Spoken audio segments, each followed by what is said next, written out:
Sa iba pang balita, may panibagong sama ng panahon ang binabantayan ngayon ng Weather Bureau na Pag-asa. Kalakip niyan ngayong linggo rin idineklara ang Typhoon and Flood Awareness Week sa bisa ng Presidential Proclamation No. 1535, Series of 2008.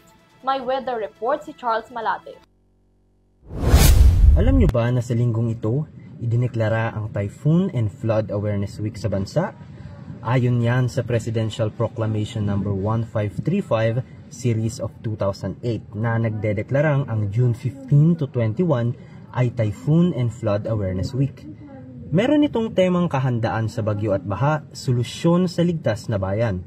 Layunin nito na bigyang kaalaman ng publiko sa pagiging handa sa oras ng kalamidad at sakuna, lalo na ngayong panahon ng tag-ulan sa bansa.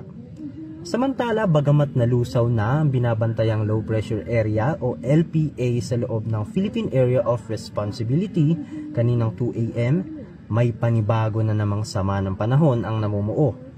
As of 8 AM, namataan ng Pag-asa sa bansa ang panibagong LPA sa katubigan ng Bolinao, Pangasinan.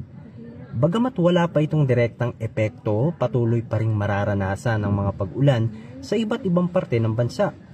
Dahil yan sa umiiral na Easterlies at Intertropical Convergence Zone o ITCZ. Ang Easterlies ay magpapaulan sa Metro Manila, Central Luzon, Calabarzon, Kalinga, Mountain Province, Ifugao at ilan pang parte ng Luzon at Visayas. Samantala, uulanin naman ng buong Mindanao dahil sa pag-iral ng ITCZ. Iba yung pag-iingat pa rin ng paalala sa publiko lalo na sa mga nabanggit na lugar. Para sa EuroTV News, ako si Charles Malate, sumasaludo sa bawat Pilipino.